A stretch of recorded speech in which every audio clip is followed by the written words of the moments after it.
Right,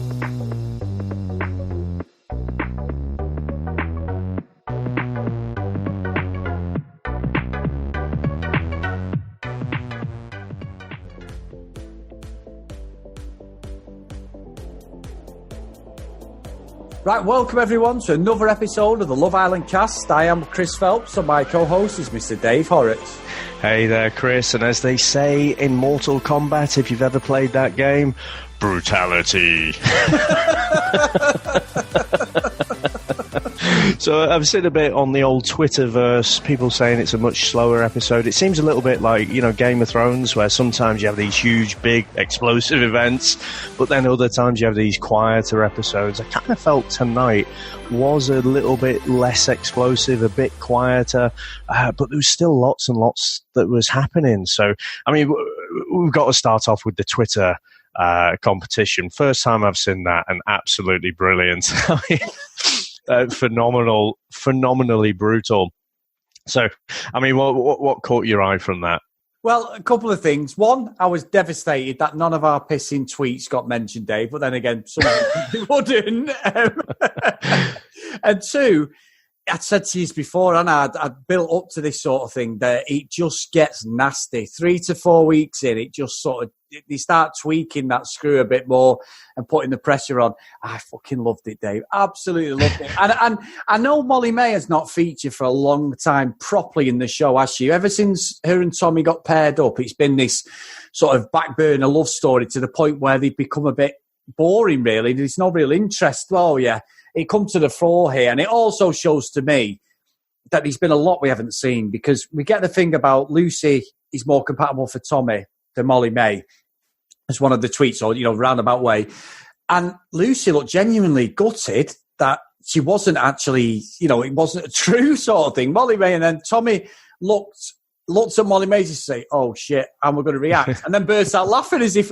And I'm thinking, hang on a minute, the first week, uncomfortable laugh, wasn't it? Yeah. I'm thinking the first week you were all over her, like she was the love of your life and everything. So I wasn't buying that for one bit. But again, fucking great TV. And then we've not seen any of this, but apparently they're always like cuddling, aren't they? And they're together. They obviously must train together, or they've got this great relationship together. And she's like, "I'm not jealous. I am not jealous. What are they doing over there? What are they doing over there?" And I'm like, fuck off. I made some notes about those Twitter questions, but the two that wound up Molly May the most, and we're definitely not Molly May fans, are we? We've said in almost every episode, I think. But, what she'd said there is, "I'm not the type to stop you being friends from a girl.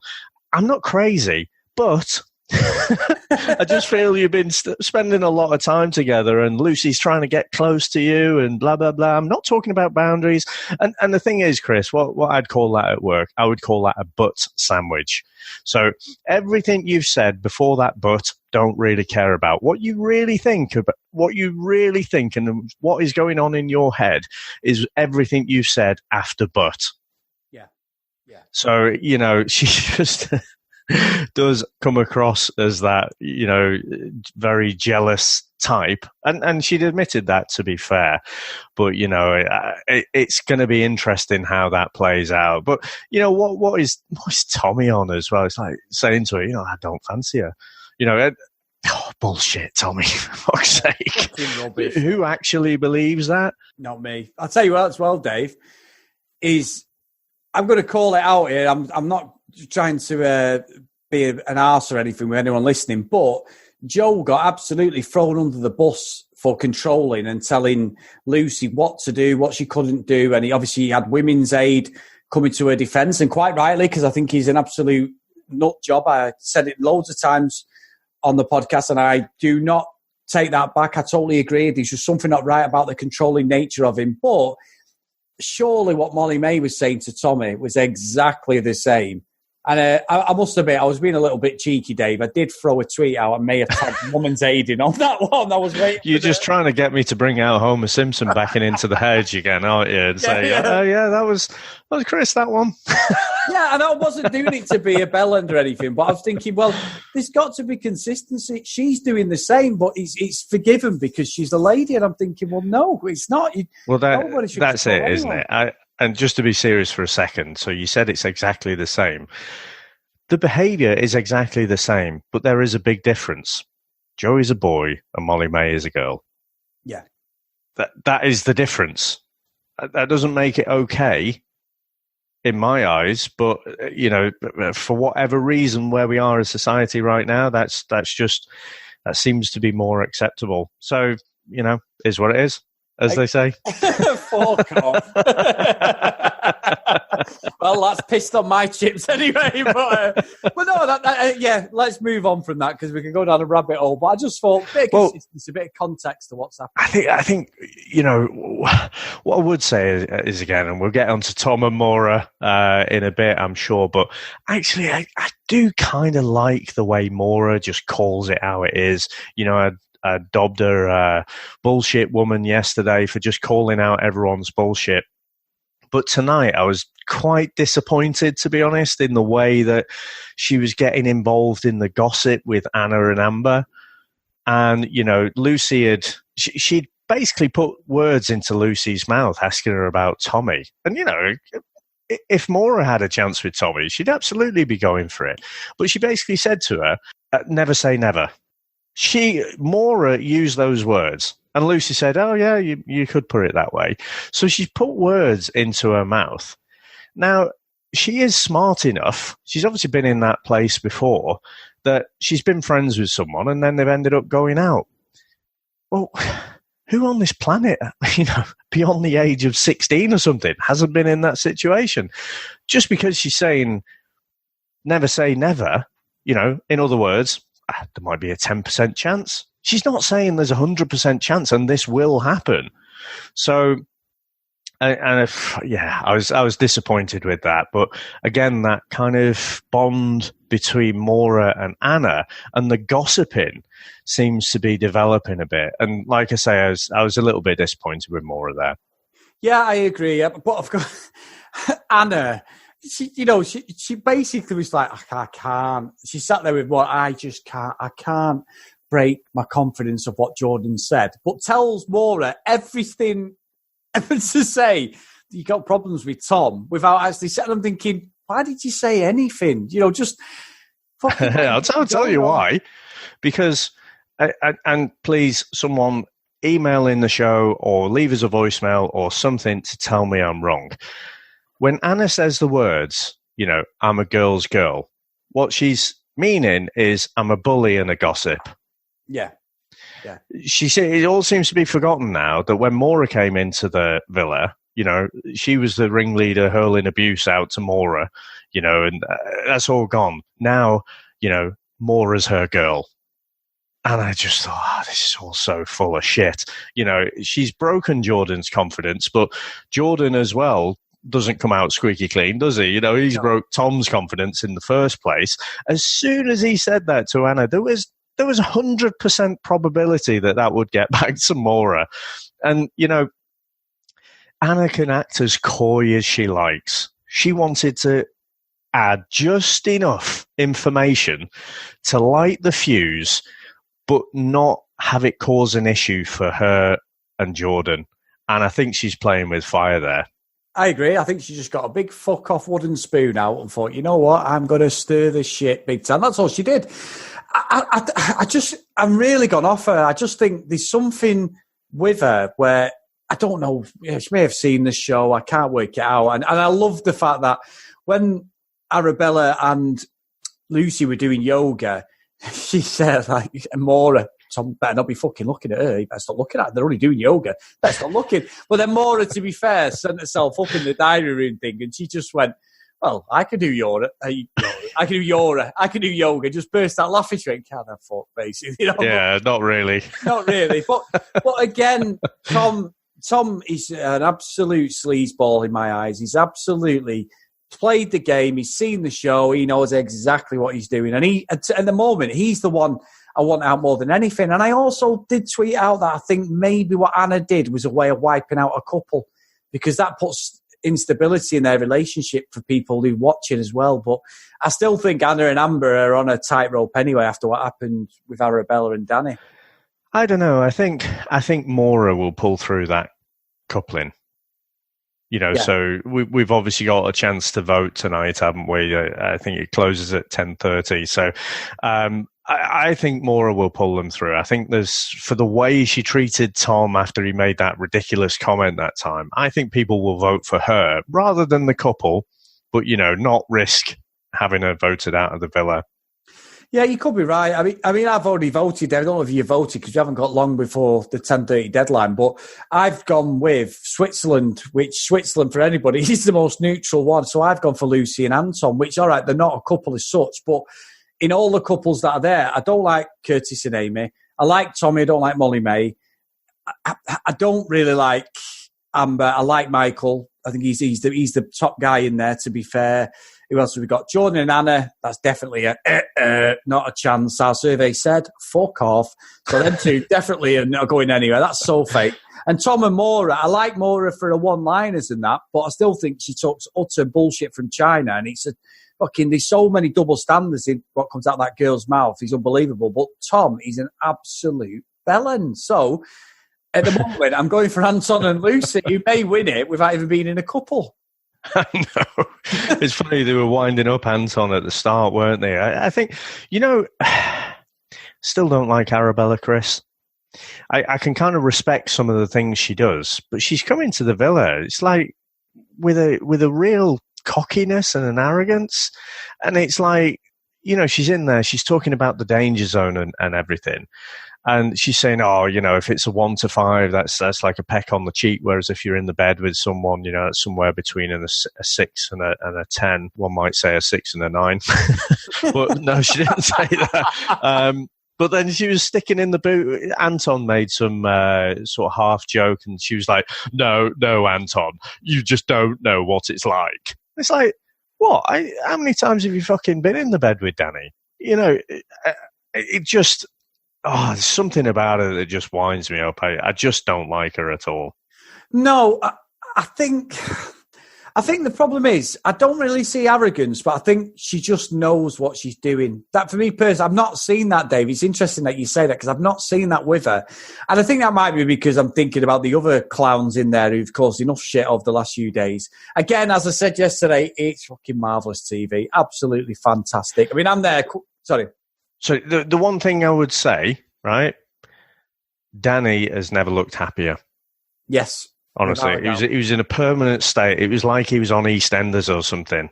He was just permanently dragged down when he was in that coupling before. Apart from that initial flirting and that first kiss. So, I think Danny is absolutely happier with her. Yeah, he's got a voice now, to be fair, and he's cracking a few jokes as well. I'm not necessarily saying they're fucking funny, but he's cracking a few jokes and getting more involved. But yeah, I'm totally with that, Dave. And like I say, I just cannot wait now. The Casa, I got told off as well, by the way. It's not Casa Amore. I've been told by my wife, Samantha, it's Casa Amor. And she did call me out, which I'm going to have to call myself out on the podcast, was when you mentioned that War and Peace explanation the other day, was it of Amber or Arabella? And I just finished with dinner like, yeah, I agree. Oh, yeah. What, after all that, So I think it was my gag about the, Yewande talking about, the genome projects, and then Danny just talking about his trousers. Yeah. And you just went, yeah. Yeah. Well, I got called out by my dear wife, and she told me to stop messing about on my phone when you're talking, which I wasn't, and I never did know I was podcasting, but she said I wasn't paying attention, so she'd be listening to me and cursing me. But no, it's interesting how it's gone, Dave. And the Casa Amor, by the way, that's what I was getting at. It's Casa Amor, not Amore. I'm thinking of the song, that's Amore. So I hear Copacabana, quite honestly. But it's not that. No, and this time, Sam pointed out to me last night that the girls are actually going into Casa Amor. It's not the lads. It was the lads who've been in most of the time, but it's actually the girls this time. So they'll leave the villa for this weekend. I think it's going to be this weekend, Dave, because I think what will happen is to be able to film stuff over the sort of, it's not even a bank holiday, it's just a normal weekend for us. So we'll see how that one plays out. Now, one thing I did want to mention, Dave, again, is good old Mr. fucking Fix-It, Curtis, coming over again, sat there, and they panned out while Ian Sterling was talking. And I'm thinking, who the fuck's that there? And I'm thinking, it's fucking Curtis offering advice again.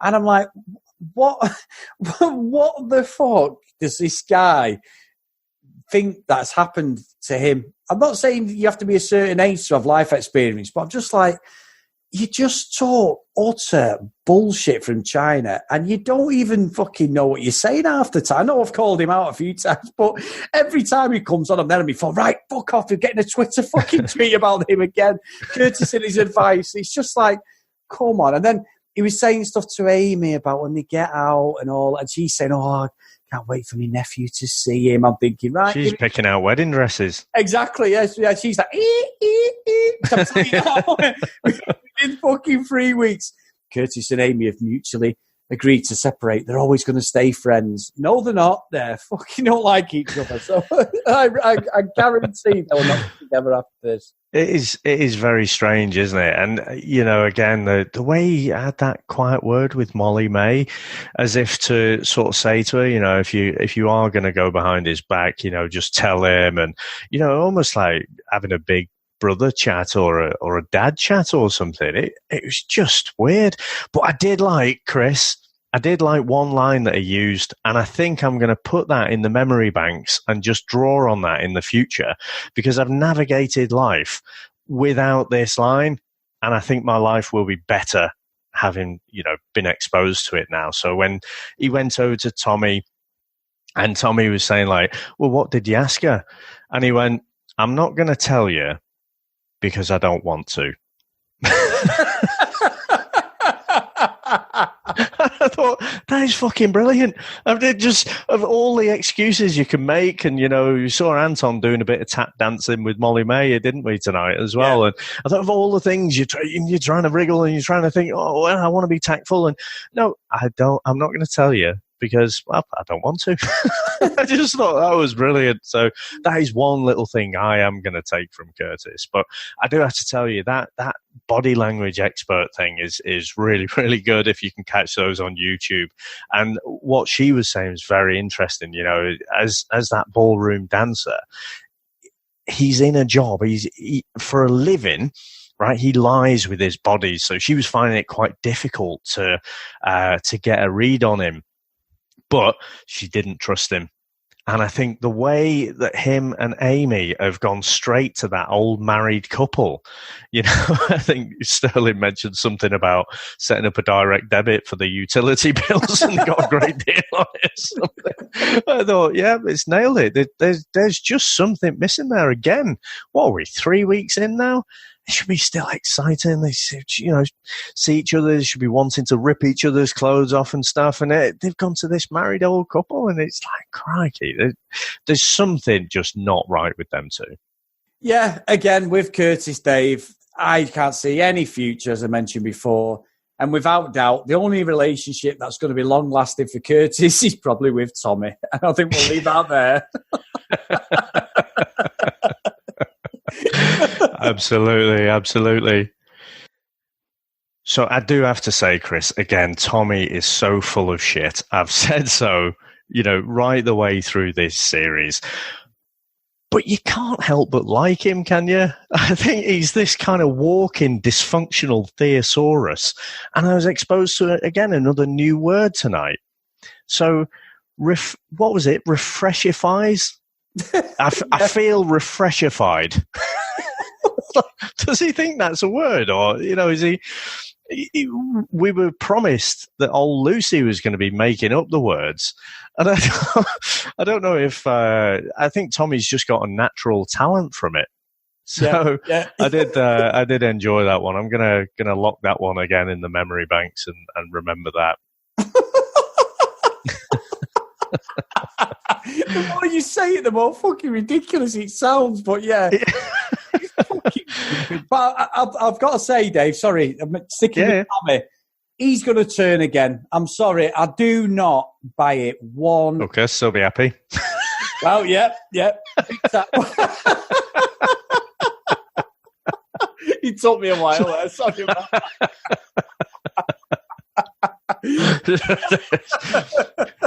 Let's maybe skip on over that before we get fucking sued. Yes, move on. Right, Now, Dave, just before we go, what are your predictions for the voting out or the voting in, or who do you think's going to go? Oh, it's a tough one, isn't it? I mean, I think if you were to vote for the couples you want to leave, I think, there's going to be a lot of Team Yewande supporters who would vote for Danny and Arabella, but it's not. It's voting for who you want to stay. So I think Anton, it's mostly about the individuals, I think, isn't it? Because I don't think there is a really strong couple in there. I've thought that Amber and Michael were that couple. They probably are. But we have seen this week that nastier side to Amber. And so, I think she'd have lost a bit of popularity there. I think they'll get through. Anna and Jordan are at risk, I would say, because there's just nothing about them, is there? Anna's got a horrible personality. Jordan, fantastically great looking bloke, fantastic body, constantly pouring water over himself. There's a fucking pool right there, but I'm going to stand here and pour water all over my muscles for you. So I think they've got a good chance of going, to be honest. If it wasn't for Maura, Tom would be out of there as well. But I think Team Maura will absolutely pull them through as well. So that's, I think my prediction is Anna and Jordan are going to be out of there. Or, they're going to be the couple at risk, because they're quite clever, aren't they, with the wording? They say at risk. The couples are at risk of being or leaving the villa. They don't actually say they're going to leave. Yeah. That's true, because you could be... Yeah, it's like alleged, didn't it? It's not like allegedly or whatever, but you are correct. You could be involved. So it could be another twist. You're totally right. But for me, Dave, Anna and Jordan... Kissed my arse.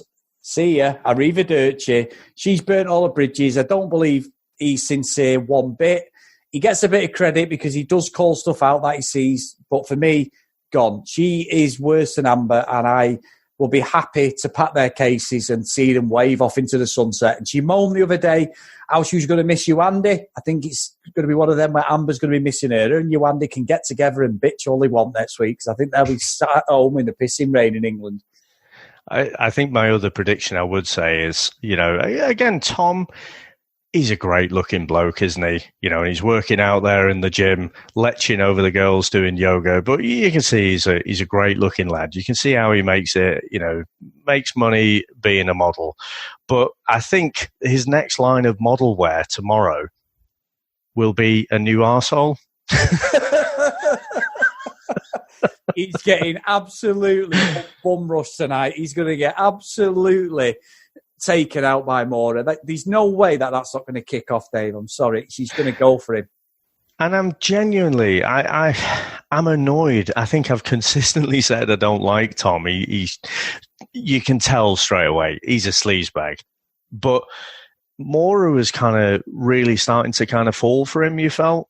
It was early days, but, you could tell she was developing those feelings for him. So, I was annoyed that she was as well. And, that's going to be ended, I think, tomorrow, I think.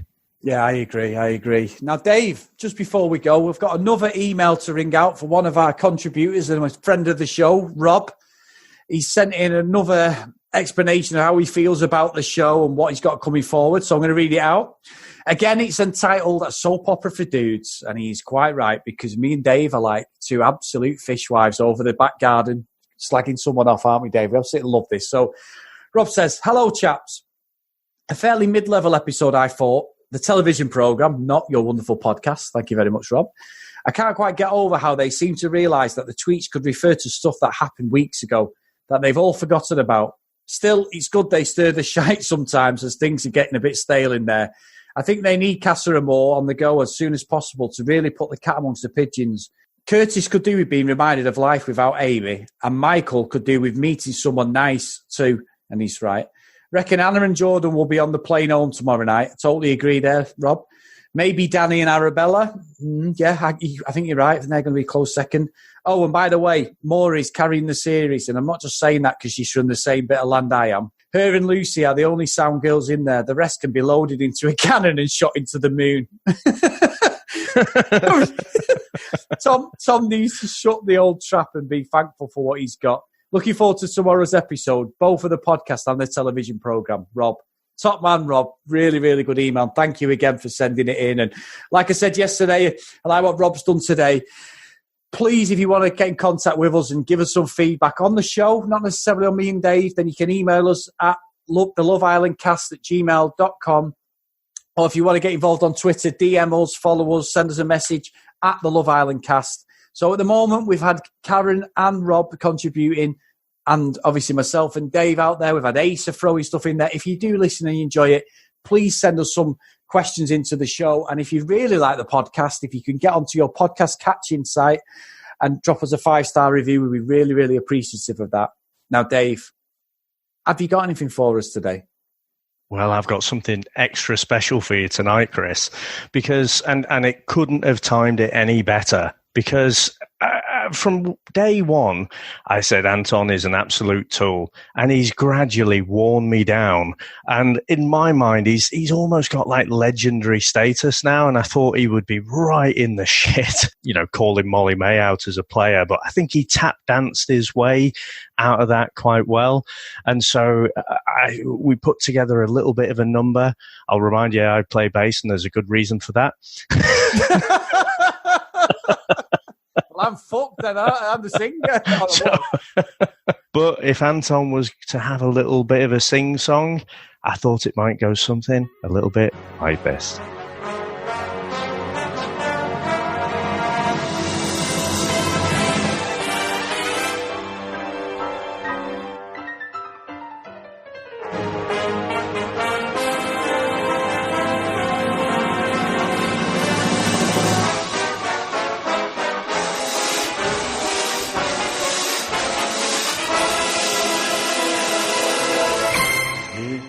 To be you, you'll probably do. Is it too much to ask? Can you shake my ass? You know what to do. I'm one of the few could make a peppermint brew. Not really that bad, hairy just a tad, stinking up poo. Sharif got the punt, kick Maul in the front. Yo, I've got your back, Harry is my crack, Tommy's trousers grew.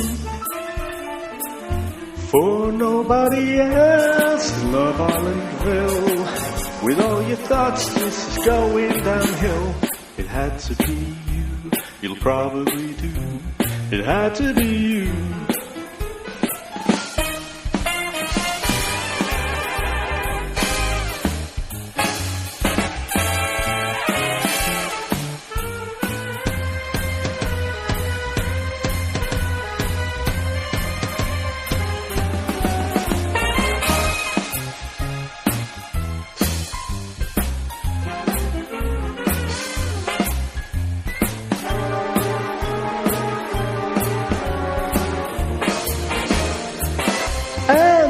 Quite the mean, and the drama queen could not give a toss. Thanks, she's the boss. She was due for nobody else in Love Islandville. With all my words, this is going downhill. Baby, had to be you, wonderful you. You'll probably do.